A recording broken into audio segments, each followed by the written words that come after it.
Bonjour à tous et bienvenue pour ce nouveau numéro des dossiers de Mosaïque. L'économie, c'est politique, c'est la question à laquelle vont répondre les 4 invités d'aujourd'hui.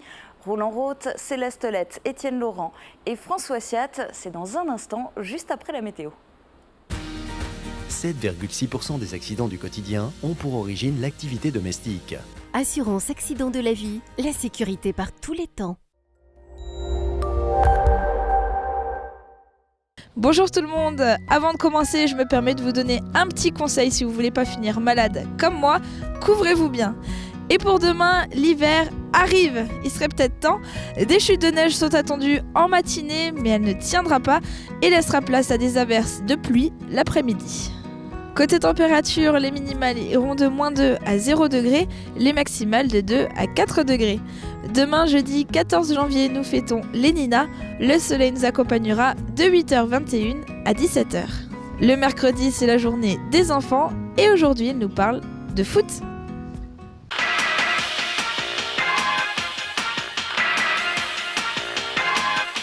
Est-ce que tu peux me parler un peu du football là ? C'est un sport que j'aime. Et mon club, c'est Beau Soleil. J'ai des entraîneurs. Et on joue beaucoup au foot. Et comment ça se passe quand tu joues au foot ? Il y a des exercices qu'on doit faire. Des fois, on fait des jeux. Et ça t'arrive de faire des matchs ? Oui. Et tu gagnes souvent ? Ouais, des fois.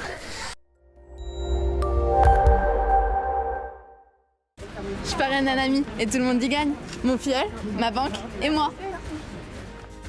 Au Crédit Mutuel, un client satisfait rayonne. Le Conseil régional de Lorraine vous présente la météo des neiges.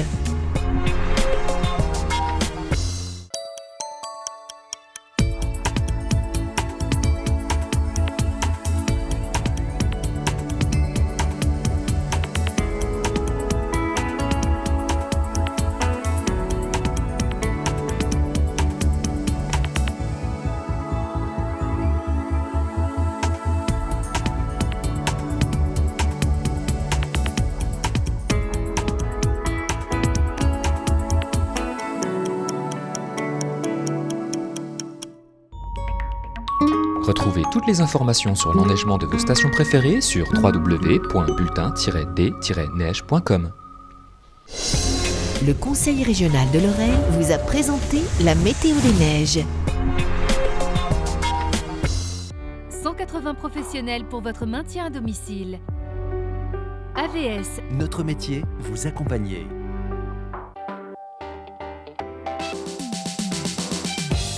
Demain, retrouvez la joyeuse équipe de Plate-Bande. Ensemble, nos chroniqueurs y évoqueront 10 ans de Plate sur Mosaïque. Et oui, Mosaïque a 10 ans et le Plate y a toujours eu sa place.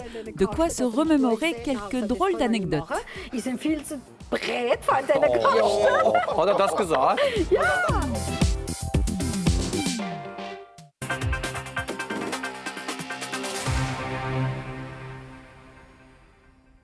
L'économie, c'est politique. 4 invités sont présents sur ce plateau pour donner leur réponse à cette question. Roland Roth, président de la communauté d'agglomération Sarreguemines-Confluence. Céleste Lette, premier vice-président de la CASC, en charge justement de l'économie et député-maire de Sarreguemines. François Siat, directeur de l'AGEM, l'Agence pour l'expansion de la Moselle-Est. Et Étienne Laurent, directeur d'Espace Entreprise. Bonjour à tous les 4, merci beaucoup d'avoir accepté de participer à cette émission pour donner votre point de vue. Je vais m'adresser peut-être en premier lieu à François Siat et Étienne Laurent. Votre mission principale, si je ne me trompe pas, c'est de prospecter et de convaincre les entreprises de s'installer sur le territoire, alors sur le territoire de la Moselle-Est pour l'AGEM, plus spécifiquement sur le territoire de la CASC pour Espace Entreprise. C'est un rôle clé et quelque part, c'est vous qui nouez les premiers contacts.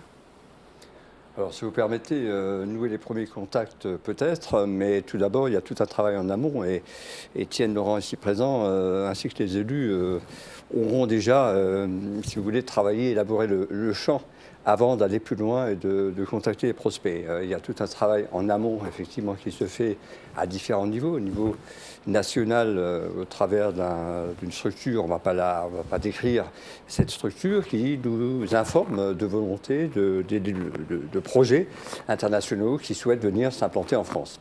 La région Lorraine avait jusqu'à peu cette mission de flécher ces dossiers et de nous les adresser.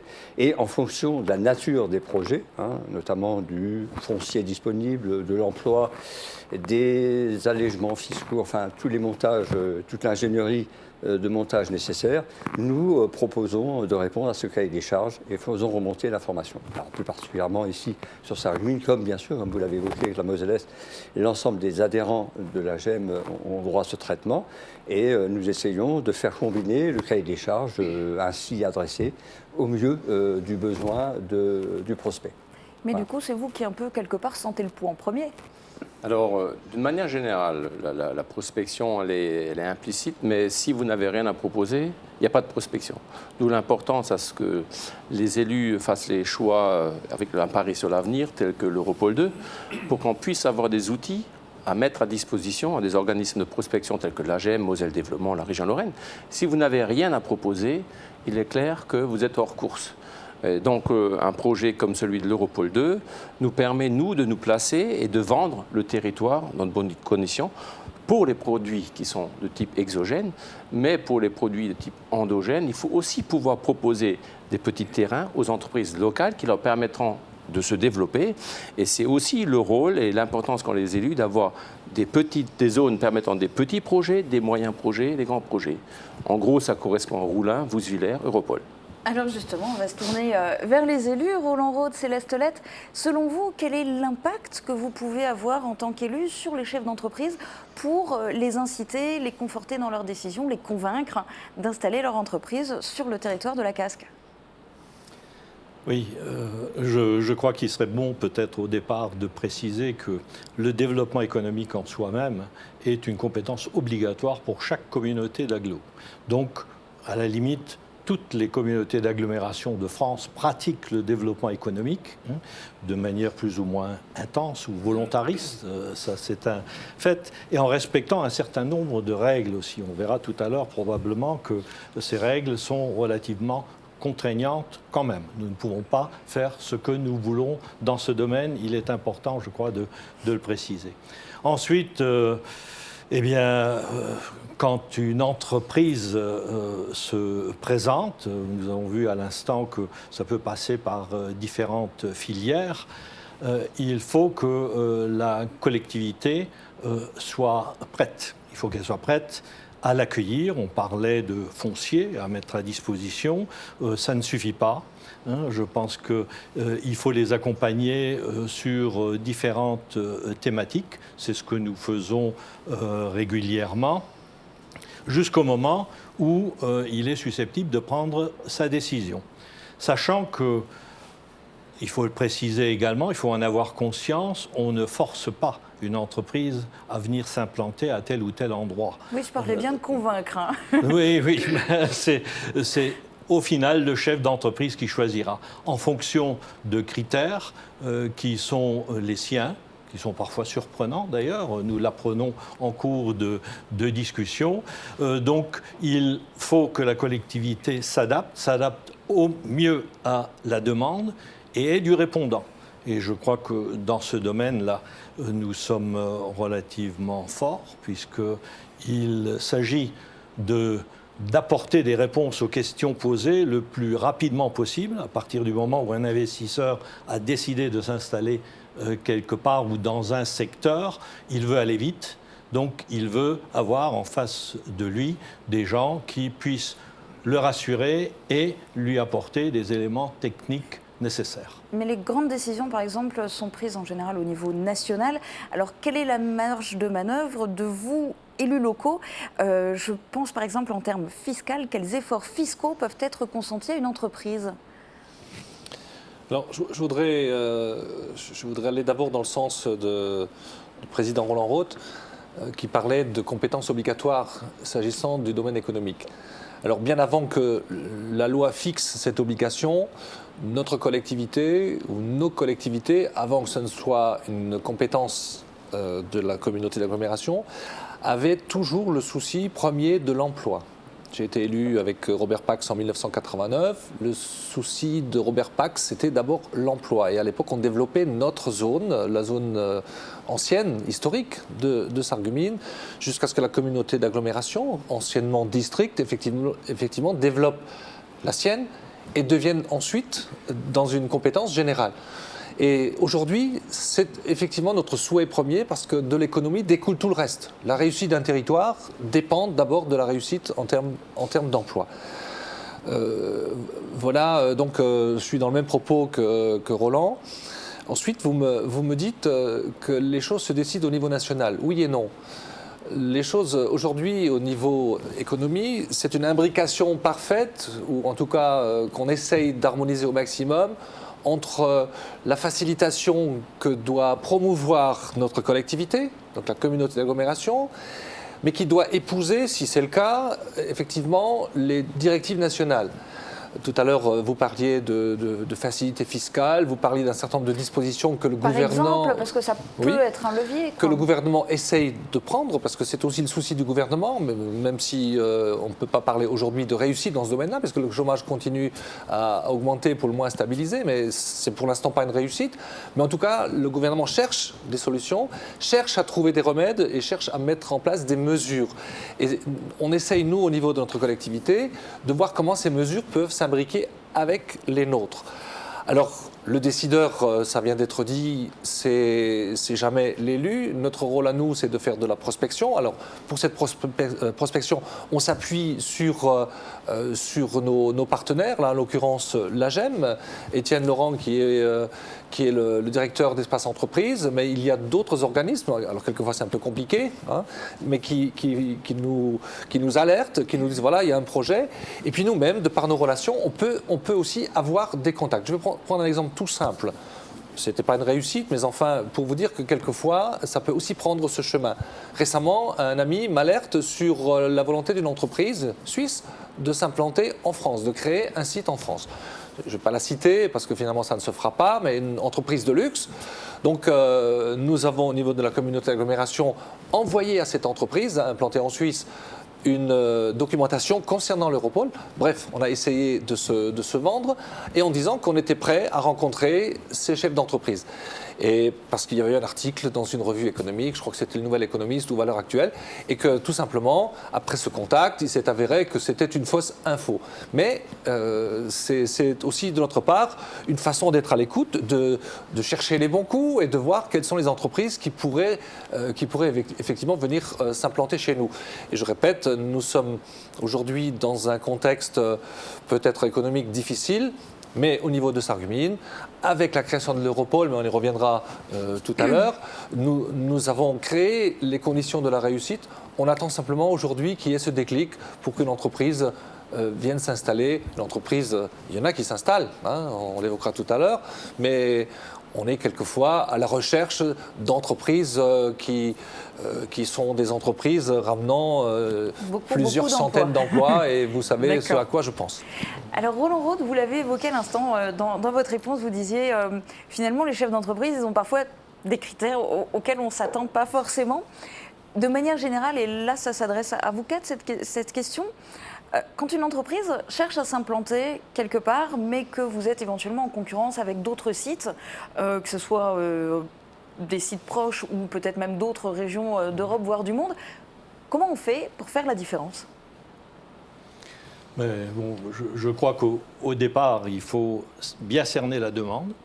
Puisque s'il y a demande et si nous sommes parmi les sites qui pourraient éventuellement accueillir cette activité, cela signifie qu'il y a des intérêts au niveau de l'investisseur aussi. Donc à nous de les définir et de se positionner par rapport à cela. Alors, une implantation se fait par rapport à la situation géographique, déjà dans un premier temps. suivant les implantations, eh bien, peuvent être mis en concurrence un terrain chez nous à Ambach avec un autre qui est dans le midi de la France, pourquoi pas, hein. Pour d'autres activités, eh bien, le cercle sera beaucoup plus restreint. Nous serons en concurrence avec nos voisins éventuellement ou avec un département voisin. Donc tout ça demande à être étudié et ensuite on analyse les différents arguments qui peuvent être avancés face à cet investisseur. Alors on parlait de fiscalité. La fiscalité est un argument qui permet, avec d'autres, je le précise, parce que souvent ce n'est pas l'argument fiscal qui est seul déterminant, hein, mais cet argument peut, avec d'autres, faire la différence. Alors, je rappelle quand même qu'au niveau de la communauté d'agglomération, nous sommes à un taux de fiscalisation économique qui est relativement intéressant, puisque nous sommes bien en dessous de la moyenne. Si je ne me trompe pas, au niveau de la CFE, par exemple, c'est un peu technique, la contribution foncière économique, nous devons être à peu près à 22% de taux, sur une moyenne nationale qui est à 27%. Donc nous sommes bien placés dans ce domaine. Nous pouvons pratiquer également des exonérations sur certaines taxes, sur une certaine durée, 2 ans pour l'une, 5 ans pour l'autre éventuellement, mais ces opérations-là peuvent être faites sur les sites concurrents également. Donc au final, je pense que c'est la façon d'accompagner le demandeur qui sera payante. Je le disais tout à l'heure, réaction rapide, les réponses doivent même précéder les questions.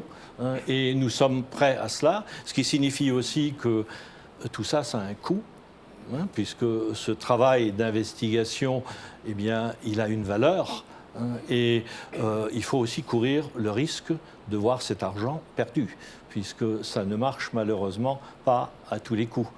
Au final, le chef d'entreprise, eh bien, il peut au dernier moment renoncer à son projet, ou il peut aller le réaliser ailleurs, hein, pour des raisons que nous comprenons après coup. Hein. Donc voilà, ce sont des exercices qui ne sont pas simples. Un exercice de ce genre a été pratiqué sur l'Europol 1. Nous en connaissons le résultat, c'est la SMART aujourd'hui. Sur l'Europol 2, nous avons eu 2-3 occasions déjà pour faire le même type d'exercice. Nous avons abouti à de petites implantations pour l'instant. Nous en visons des plus grandes. Et là, ça n'a pas abouti pour l'instant. Je voudrais juste rajouter en complément pour que ce soit bien compris, parce que Roland a parlé d'argent perdu. Hein. C'est jamais de l'argent perdu. Ce qu'il voulait dire, c'est que quelquefois l'investissement des hommes pour un projet peut s'avérer non payant. Hein, c'est dans cet esprit-là. Parce que la création d'une zone, c'est jamais perdu. À un moment donné, la zone se remplira. C'est un peu comme un commercial qui fait un devis. Quand vous avez un projet, vous voulez acheter une voiture, vous voulez acheter du mobilier, vous voulez acheter un outil, eh bien, on vous fait un devis, mais ce n'est pas sûr qu'en faisant ce devis, le commercial va gagner le marché. De la même manière, nos commerciaux, hein, je vais les appeler comme ça, qui essaient de vendre notre territoire, eh bien, travaillent. Et quelquefois, le choix de l'entreprise est différent de l'attente qu'on espérait. Donc, mais de l'argent perdu, ça ne l'est jamais, dans le sens qu'à un moment donné, on sait qu'il y aura des implantations. Et j'ai envie de rajouter à ça une image que j'aime bien, parce qu'elle est prise dans le domaine du football. Quand aujourd'hui, la situation économique n'est pas brillante, mais que nous sommes, nous, apparemment en décalage, parce que nous avons une zone importante à proposer, ça peut peut-être heurter certains citoyens qui disent mais la communauté d'agglomération investit beaucoup d'argent, mais il n'y a rien. Il faut savoir que si la situation demain changeait et que si nous n'avions pas fait, eh bien, il n'y aurait rien derrière non plus.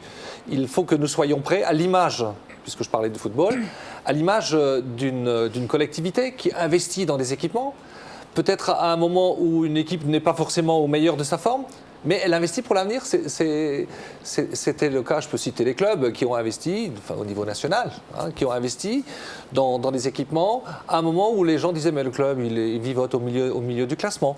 Mais c'est aussi donner un outil, c'est donner des moyens, c'est donner des espérances pour un club. De la même manière, notre collectivité investit parce que d'abord c'est notre rôle d'abord de soigner l'emploi et puis aussi de faire des paris sur l'avenir. Question qui fâche ou qui fait sourire, je ne sais pas, vous me direz, est-ce une légende urbaine? Est-ce que ça vous est déjà arrivé en tant qu'élu que des dirigeants d'entreprise vous proposent des pots de vin en échange, par exemple, d'exonération fiscale? Honnêtement, non. Honnêtement, non.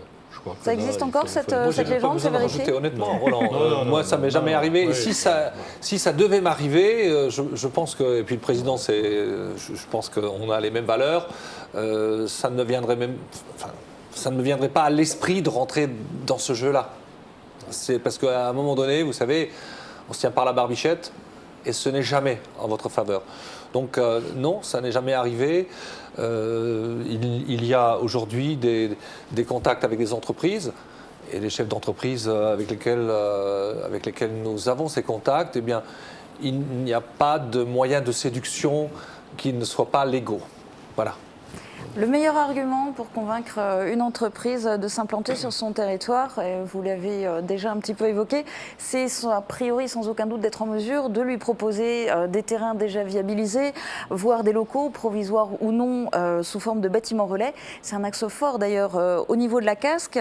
Alors implantation et extension d'entreprises, les derniers exemples en date en images, reportage. De nouvelles entreprises s'implantent ou vont s'implanter sur le territoire de l'agglo. Sur l'Europole, Medi-la-Beste est en cours de construction. Petit Forestier et MIE ont réservé leur terrain. Sostmeyer va construire en 2016 son extension sur Sarreguemines.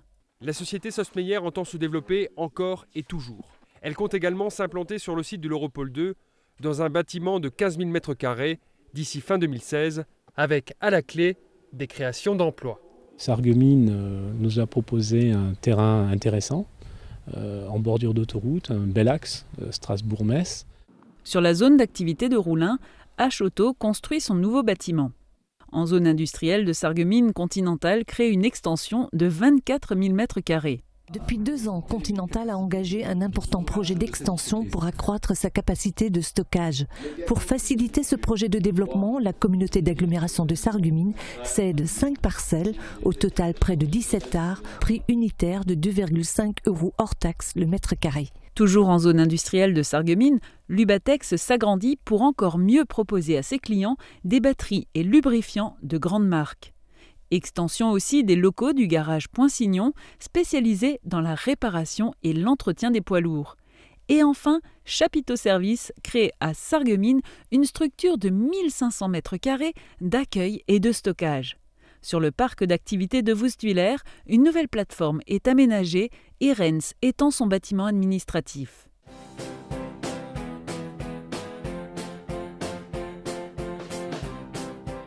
À Ambach, la construction d'un bâtiment relais sur la zone Europole Énergie a démarré en février 2015. 1450 m² de hall de stockage et 350 m² de bureaux accueillent l'entreprise Rucon, spécialisée dans le secteur d'activité de la fabrication d'équipements aérauliques et frigorifiques industriels. Rucon est un ancien locataire de la pépinière d'entreprise Espace Entreprise. Voilà, donc pas mal de bonnes nouvelles. Dans le secteur de la Casques, où reste-t-il de la place? Y a-t-il, du coup, ou pas, des créations ou extensions de zones qui seraient à l'ordre du jour? Je crois que l'aménagement de l'Europole 2 fut un temps, il y a quelques mois maintenant, beaucoup fait parler par un certain nombre, je dirais, de personnes qui semblaient être opposées à l'installation de ce type d'équipement.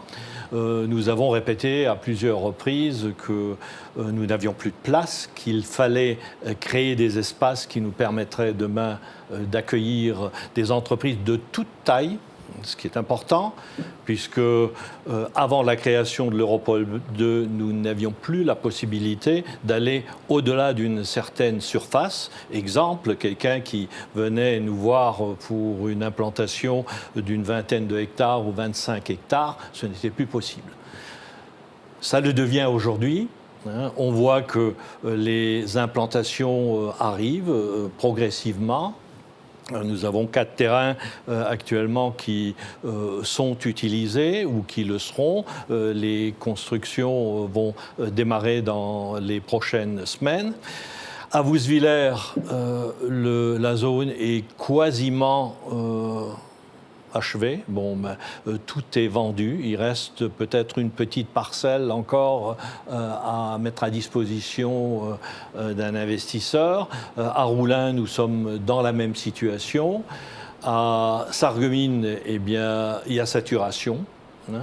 Donc, l'Europol 2 était indispensable pour nous. Je crois qu'il est bon de le dire et de le dire clairement à un moment où finalement nous sommes encore plus portés sur le développement économique parce que nous avons envie de faire. Je crois que la problématique de l'emploi est suffisamment importante pour qu'on s'en occupe.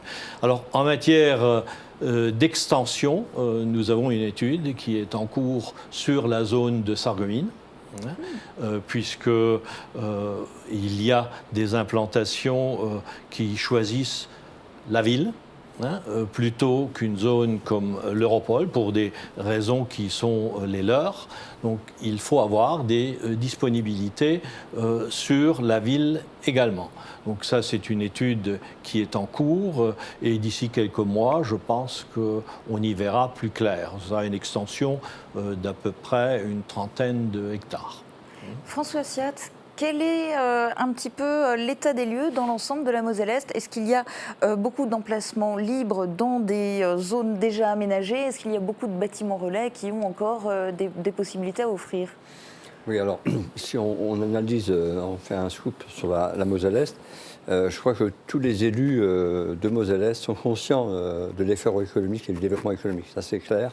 Et donc ils ont, comme Sarreguemines, un peu à l'instar de Sarreguemines, créé des zones et prévu des zones. Alors pas au même rythme que Sarreguemines, il faut le souligner. Sarreguemines a eu cette stratégie de prévoir l'Europol 2 qui est le bienvenu, auquel on peut répondre. On évoquait tout à l'heure les fiches auxquelles on répond, les cahiers des charges. Et c'est très très important d'avoir du disponible foncier et de pouvoir te dire 2 hectares on les a, 4 hectares on les a, et qu'on peut répondre tout de suite. Alors, ce n'est pas forcément à l'identique sur l'ensemble du territoire, mais la volonté est réellement là. Après, ça dépend aussi des richesses des collectivités, parce que l'effort consenti par les collectivités de mettre en place une telle infrastructure, ça a un coût. Ce n'est pas neutre et tous ne sont pas égalitaires à ce niveau-là. Toutes les collectivités n'ont pas les moyens financiers d'investir dans cette mesure.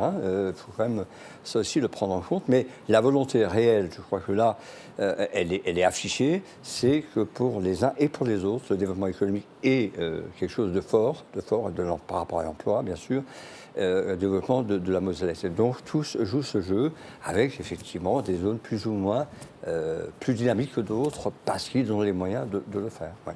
Alors même si ce n'est pas forcément au même niveau ou dans les mêmes quantités, il y a ceci dit du coup des emplacements dans des territoires voisins, donc quelque part indirectement des concurrents pour la casque. Vous, au niveau de la GEM, est-ce que du coup vous subissez, j'ose pas dire des pressions, mais un petit peu des appels du pied d'élus qui vous disent mais il faut les faire venir chez nous plutôt qu'ailleurs les entreprises?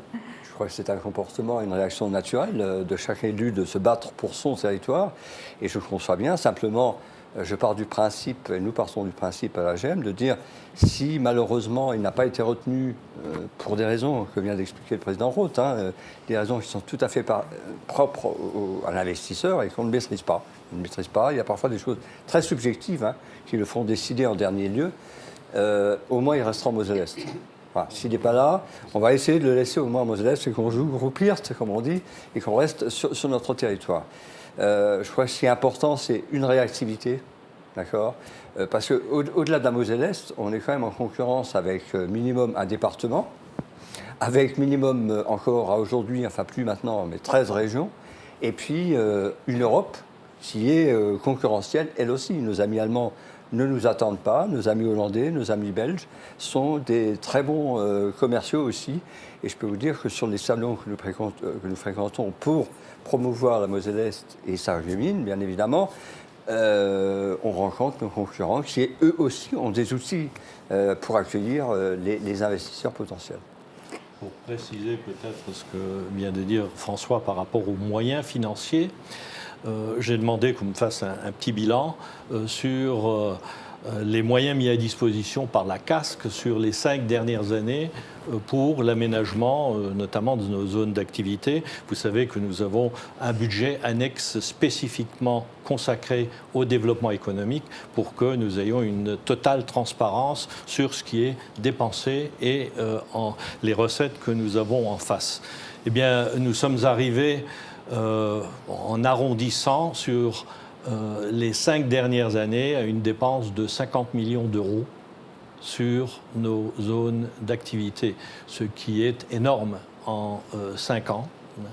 Est-ce que c'est un petit peu du coup par coup avec dans le lot des très gros projets ou est-ce que c'est à peu près stable d'une année à l'autre? On est simplement dans l'aménagement des zones, dans l'entretien des zones et effectivement dans un certain nombre d'aménagements qui sont faits à destination d'implantations, qu'elles soient petites ou grandes, d'industriels sur ces différentes zones d'activité.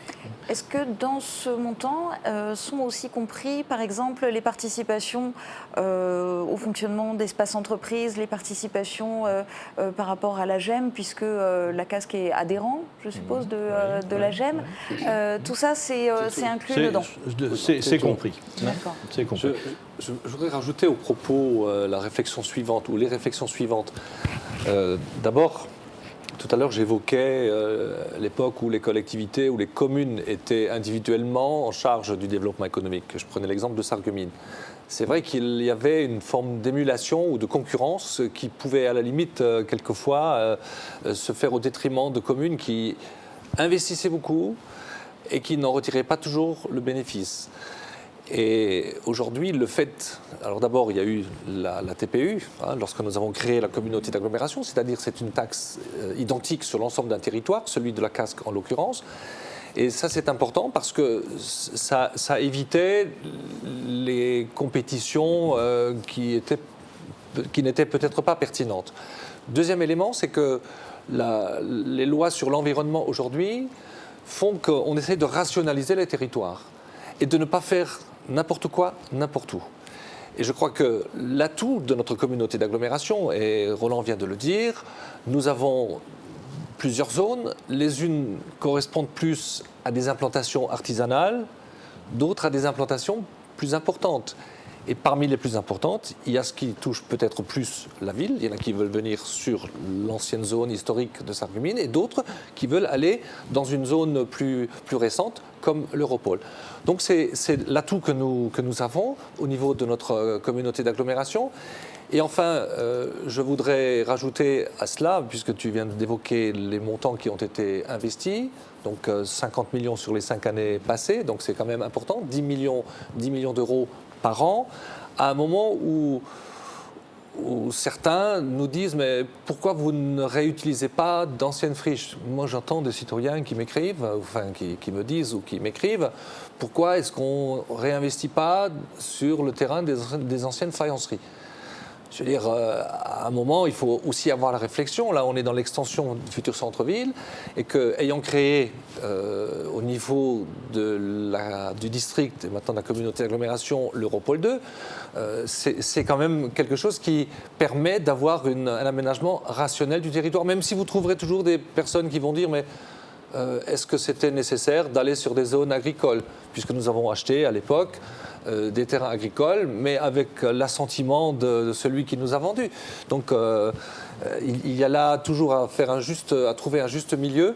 Mais en tout cas aujourd'hui, et je crois que cela a été dit, mais il faut le répéter, parce que la pédagogie c'est la répétition, nous avons une zone qui est prête, qui est prête à accueillir soit de petites installations, tu as évoqué Roulin, c'est Vousvillers, mais encore que Vousvillers c'est maintenant complet, l'Europol, voire quelques zones encore qui restent sur Sarreguemines. Je pense notamment à tout ce qui est autour de l'abattoir, hein, où nous avions le dessein de créer là une zone agroalimentaire, et nous n'en avons pas perdu d'ailleurs l'objectif. Mais pour le moment, ça reste dans les cartons. On peut annoncer des choses. C'est sorti des cartons. C'est sorti des cartons, mais vous ne voulez pas en dire plus pour le moment, c'est ça? Non. Bon, alors il y a dans le cadre des implantations d'entreprises, il y en a certaines sur lesquelles vous vous êtes peut-être plus mobilisés, médiatiquement s'entend, puisqu'il y a parfois des dossiers qui se traitent complètement dans les coulisses, et puis on l'apprend finalement une fois que ça a marché, ou parfois une fois que ça a capoté. L'un des dossiers pour lequel, l'une des implantations d'entreprises pour laquelle vous êtes le plus mobilisés, c'était Ambrégy, donc le projet de centrale combinée gaz par Direct Énergie à Ambas, sur l'Europol 2. Pour la première fois, vous avez dû faire face à une forte opposition, une opposition citoyenne. Alors maintenant, après de nombreux recours en justice, le dossier est en Conseil d'État. Est-ce que vous deux, vous avez encore des espoirs de voir cette centrale se construire à Ambas? Écoutez, je crois que ce projet obtient toujours mon adhésion. Je crois que c'est un bon projet. Et par les temps qui courent, d'ailleurs, il serait intéressant pour le territoire d'avoir ce type d'unité qui nous permettrait peut-être d'équilibrer des pertes que nous avons à droite et à gauche au niveau des recettes, notamment pour la collectivité, dans le domaine économique, puisque c'était une unité qui pouvait être extrêmement intéressante pour la communauté d'agglomération.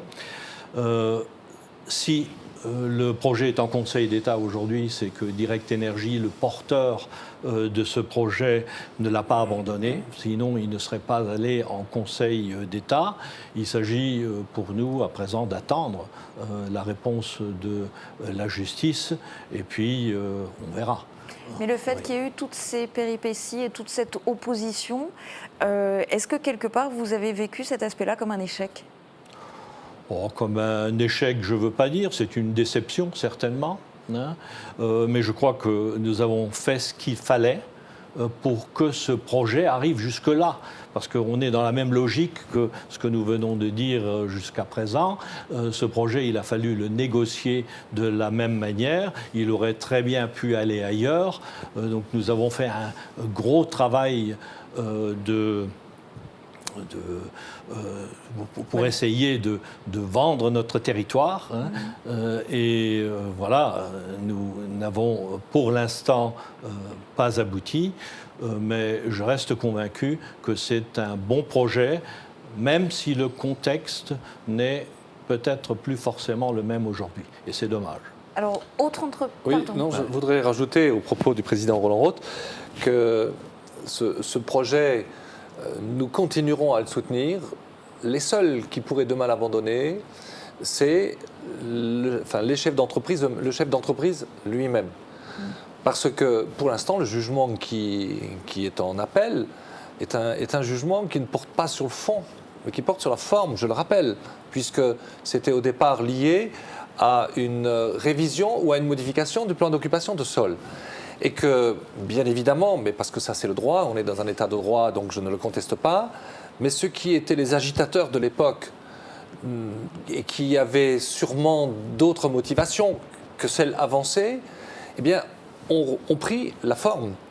Alors que, pour l'instant, aucune décision d'un tribunal n'a porté un jugement sur le fond, à savoir que c'est une entreprise qui serait dangereuse pour les riverains ou pour les populations. Donc nous sommes toujours, en tout cas en ce qui me concerne, et le président vient de le dire à son niveau aussi, nous sommes toujours aux côtés de l'entreprise pour que ce projet, demain, étant convaincu que c'est un projet qui n'est pas malsain, eh bien nous sommes toujours auprès de l'entreprise. Si un jour l'entreprise devait, parce que c'est un peu difficile dans notre pays, hein, tout à l'heure on parlait de l'État, là on est, c'est vrai, dans une séparation des pouvoirs, puisque c'est la justice, notamment la justice administrative, qui a à se prononcer, mais n'empêche, on est aujourd'hui souvent dans des contentieux et vous entamez un projet et l'actualité aujourd'hui le démontrent, dans certaines régions de France. Où je pense au barrage de Sivens, je pense à l'aéroport de Nantes. Il y a aujourd'hui des difficultés. Certes, les citoyens ont droit à l'expression, certes, les citoyens doivent pouvoir s'exprimer, mais il y a un moment donné, entre la raison et la passion, à trancher et à faire la différence. Et nous avons quelquefois des agitateurs qui sont des agitateurs au détriment de l'intérêt général. C'est vous qui les traitez d'agitateurs, mais bon, on ne va pas entrer dans le débat, ils ne sont pas là pour se défendre. Je pèse mes mots et je vous interdis de mettre en cause le mot que j'utilise. Je dis, il y a des agitateurs, nous en avons connus sur le secteur d'Ambrégy et nous en connaissons au niveau national par rapport à des projets d'envergure nationale. Donc, je répète, nous restons en soutien à ce projet et j'ai l'espoir qu'un jour il verra le jour. S'il ne voyait pas le jour, nous pourrions à ce moment-là le considérer comme un échec. Aujourd'hui, la déception, c'est que le projet ne se réalise pas encore, mais il y a quelquefois aussi une forme de paradoxe chez le citoyen. À un moment où on essaie de travailler pour l'emploi, on a en même temps des attitudes qui viennent contraindre et qui viennent freiner. Et je pense que notre rôle aussi, c'est de faire la part des choses et de dire aux citoyens, attendez, nous ne sommes pas des élus irresponsables. Il y a eu des projets déjà pour lesquels nous avons dit non parce que nous n'étions pas convaincus de la pertinence en termes d'environnement. Mais celui-là, celui qui nous interpelle aujourd'hui, celui que vous évoquez, à savoir Ambrégy ou Direct Énergie, eh bien est un projet qui se mène dans d'autres régions de France. Et je prends l'exemple de Toul, où ce projet a vu le jour il y a maintenant déjà 1 an ou 2, et où ça n'a pas posé problème. Et je connais des territoires voisins qui sont prêts à prendre notre projet.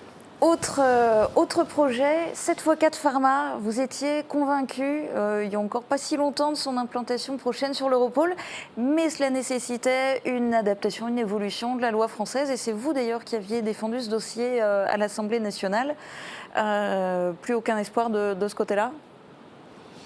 Alors, aussi surprenant que cela puisse être, ceux qui, hier, étaient opposés à ce qu'on appelle la prescription des doses à administrer, ce qu'on appelle la PDA, parce que à l'origine, c'est cela, c'est-à-dire créer des blisters, créer des piluliers pour effectivement les dispenser aux citoyens, et ceci par le biais d'une entreprise. Et le projet n'a pas vu le jour parce que, au niveau des pouvoirs publics, au niveau du gouvernement que je soutenais à l'époque, c'est vrai, ça c'était pour moi une déception, eh bien on n'a pas voulu aller dans le sens-là.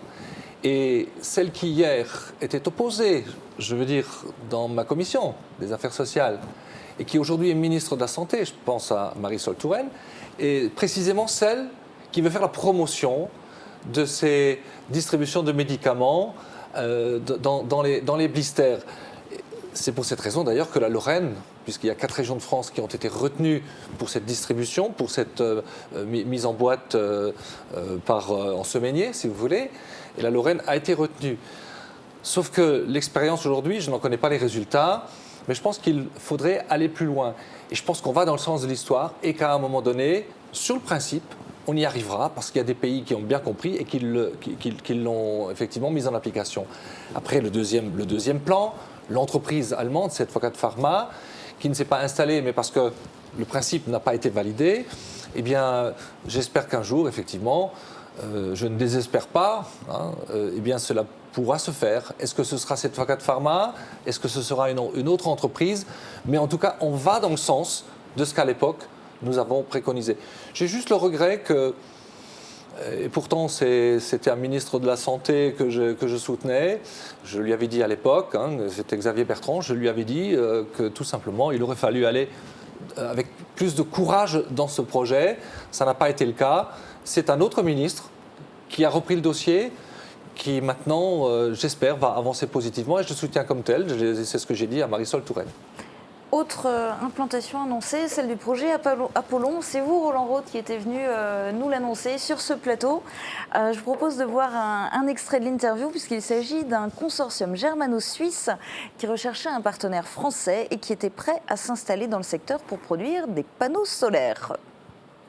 Si le projet devait s'installer en France, et j'espère qu'il s'installera en France, parce qu'il y a des visions aussi sur des pays alentours, je crois fermement au site de Hambach. Je pense que nous sommes extrêmement bien placés pour que ça puisse se faire sur l'Europol 2. Effectivement, cet investisseur devait être trouvé. Eh bien, je serais très confiant quant à l'installation de cette unité sur Hambach, et je dirais 7-8 sur 10, oui. Alors Roland Roth, ça c'était le 21 avril dernier, il était question de la création de quasiment 1000 emplois. Alors ce projet Apollon, on en est où ? Donc 1000 emplois et même au-delà, puisqu'on parlait de 1200 voire 1400 emplois. Alors bon, mais ce que je disais ce jour-là est tout à fait exact, et le reste encore aujourd'hui. J'avais expliqué à l'époque qu'il s'agissait de trouver un investisseur français qui puisse s'associer à ses partenaires. Ce n'est toujours pas le cas, et ce n'est pas faute d'avoir poussé nos autorités à chercher cet investisseur. Pour l'instant, malheureusement, les choses ne sont pas faites. Ce projet existe toujours, donc on parlait de carton tout à l'heure. Bon, il est sorti de nos cartons aussi, celui-là, mais nous attendons que les choses aillent dans le bon sens à ce niveau. Alors, c'est devenu entre-temps, et je dirais grâce aux actions de Céleste, un dossier qui a un niveau parisien, puisqu'il a alerté autant le président de la République que le Premier ministre sur la nécessité d'obtenir un soutien à l'implantation de ce projet. Là aussi, pour l'instant, eh bien, nous sommes dans une certaine déception, pour ne pas dire plus, mais en tout cas, nous regrettons de ne pas avoir vu à nos côtés le dynamisme qu'on attendait pour convaincre éventuellement un investisseur en France, parce que ce n'est rien d'insurmontable à nos yeux. Mais en tout cas, ce n'est pas fait pour l'instant. C'est dommage et nous le regrettons. Y a-t-il malgré tout des bonnes nouvelles à l'horizon ? Est-ce que vous êtes en mesure d'annoncer, de dévoiler des scoops peut-être, d'annoncer l'implantation prochaine d'entreprises ou bien peut-être des agrandissements significatifs d'entreprises déjà installées ? Alors, je vais peut-être prendre la parole sur le développement éco. Le développement économique, justement, on ne parle pas des projets qui sont en cours, on parle du projet après validation du chef d'entreprise qui nous permet d'en parler. C'est le maître mot de la réussite. Tout ce qui se fait en amont, lorsqu'un projet est connu, identifié par tout le monde, il y a souvent un travail de plusieurs mois, voire de plusieurs années, jusqu'à ce qu'il aboutisse. Et notre règle, et les élus d'aujourd'hui, les élus qui sont là, jouent ce jeu parce que sinon, ça ne marche pas. On travaille en amont, on travaille main dans la main avec le chef d'entreprise jusqu'à ce que lui décide que le projet se fera et se fera sur notre territoire. Si on ne fait pas ça, le projet est voué à l'échec. Et aujourd'hui, les projets qu'on pourrait avoir en portefeuille ne doivent pas être dévoilés, et surtout pas devant la presse ou devant les médias. Donc vous êtes venu, mais pour ne pas dire grand-chose. Bon, en dehors de ça, votre rôle... Je vous interromps là. Quand on dit de trop et qu'un projet ne se réalise pas, vous êtes les premiers à dire que l'élu est allé trop vite dans le verbe. Donc nous avons aujourd'hui acquis une certaine sagesse pour ne pas dévoiler trop tôt des projets. Celui d'Apollon, qui était dans la discrétion, a été dévoilé parce que, tout simplement, j'ai profité de la venue du président de la République lorsqu'il est venu à Trémery pour PSA, et j'ai profité de l'occasion, comme en plus, tout à l'heure, on parlait de compétition au sein d'un même territoire. Sur ce projet-là, il y avait de la part de la région, du département et de notre collectivité un consensus pour effectivement l'implantation sur notre zone.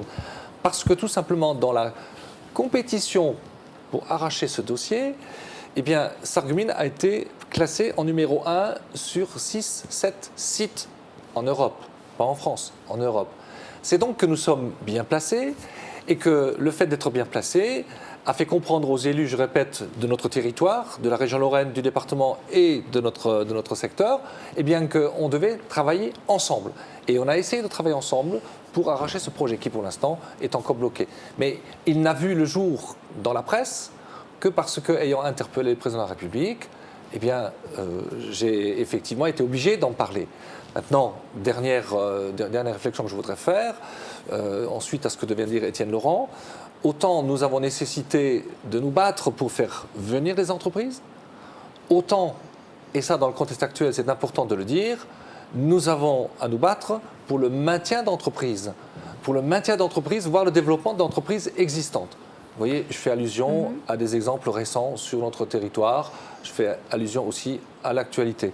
Et quand nous avons des entreprises phares, et toutes les entreprises peuvent être considérées comme des entreprises importantes, que ce soit 1, 2 ou 3 salariés, mais quand vous avez une entreprise qui a pas loin de 1000 salariés ou qui a plus de 1000, eh bien, c'est aussi notre intérêt de faire en sorte que cette entreprise puisse se maintenir et de faire en sorte que les conditions restent réunies. Vous avez compris ce que je veux dire. Là, vous faites allusion à Smart. Par exemple.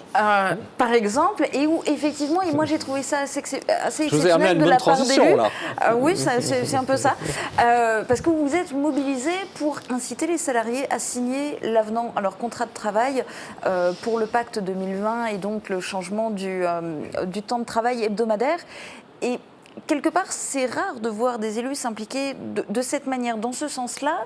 Et moi, ça m'a d'autant plus étonnée qu'à l'époque, je ne me souviens pas que vous ayez fait la même chose dans le contexte similaire de Continental, où ils avaient fait un référendum interne aussi pour augmenter le temps de travail hebdomadaire. Alors, pourquoi avoir décidé là de, quelque part, vous adresser aux salariés pour qu'ils signent ? C'est bien simple. À titre personnel, je n'ai jamais senti le coup passer aussi près.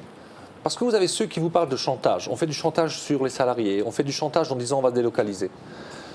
Je crois que je suis bien, avec le président Roland Roth, entré dans ce dossier de la Smart.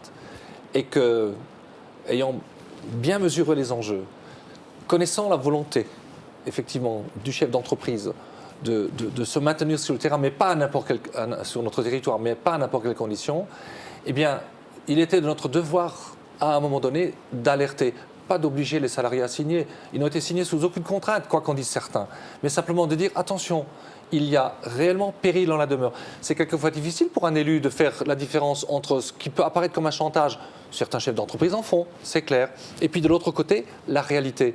Parce que la Slovénie a déjà des entreprises, notamment, on y fait certains modèles, notamment Renault, et la Slovénie est prête à accueillir.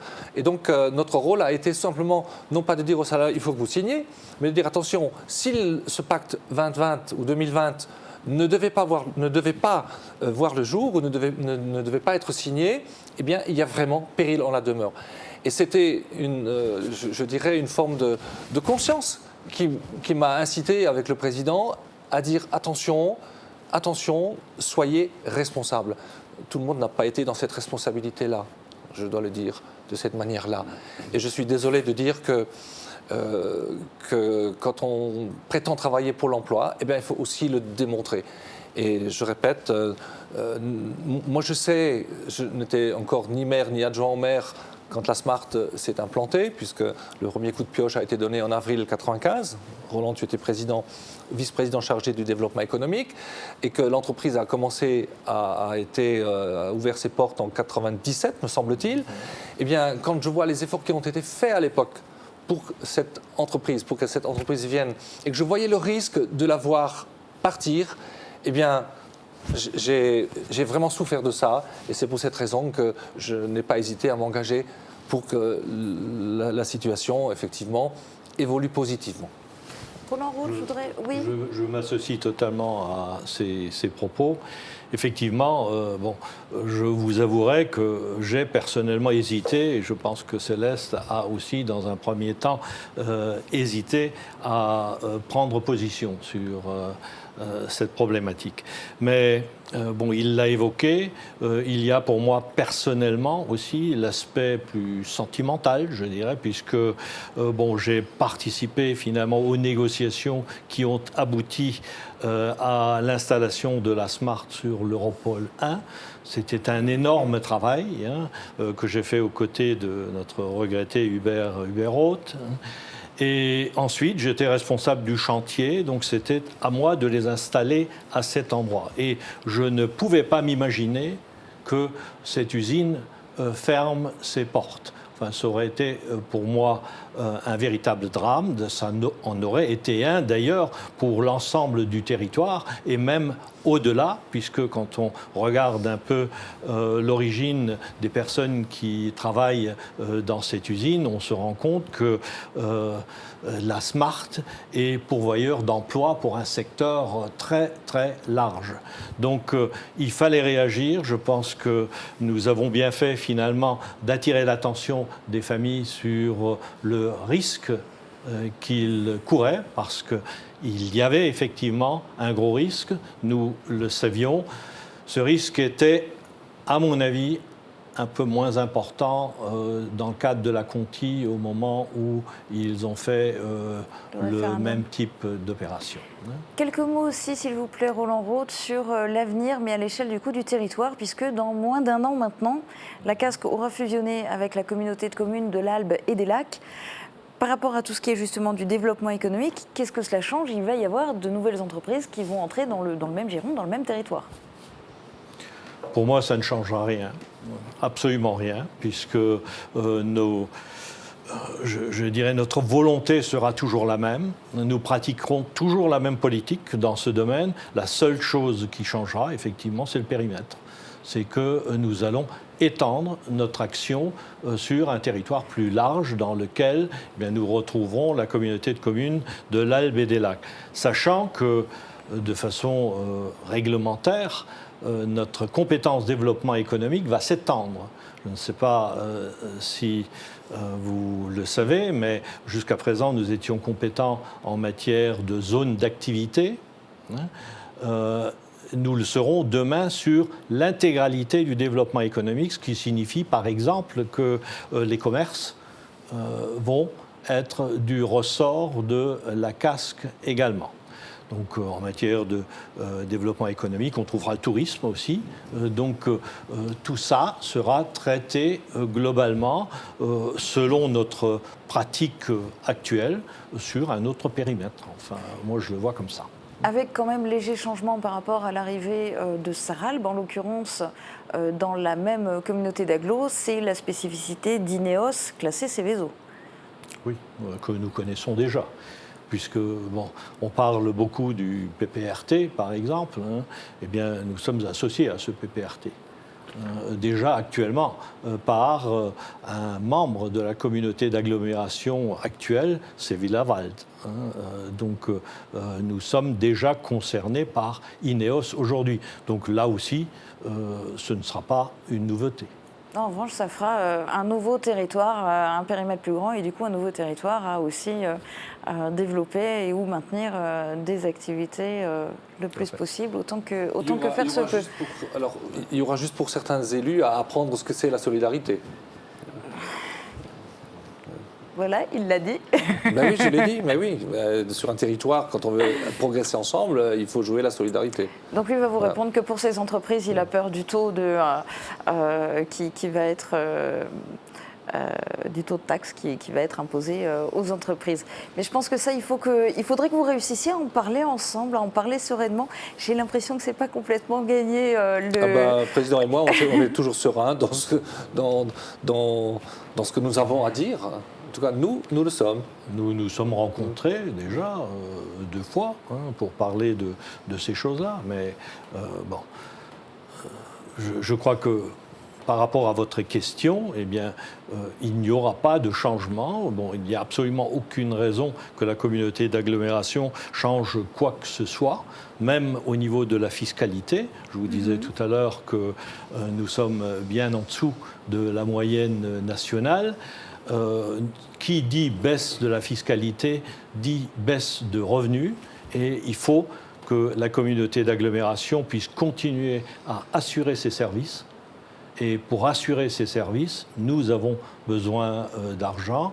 Et pour continuer à œuvrer en matière de développement économique, nous avons aussi besoin de recettes conséquentes qui existent aujourd'hui, qui sont en train de se réduire, parce qu'on peut voir cet aspect-là aussi pour des raisons qu'on connaît, notamment au niveau de la baisse des dotations. Donc, quelque part, nous ne pouvons pas faire n'importe quoi. Nous serons très vigilants. Et nous en reparlerons avec plaisir à l'occasion sur Mosaïque, et ça fera peut-être même l'objet d'un prochain dossier. Merci à tous les quatre de votre participation. C'est la fin de cette émission. Merci à vous. Très bonne journée à tous. À bientôt.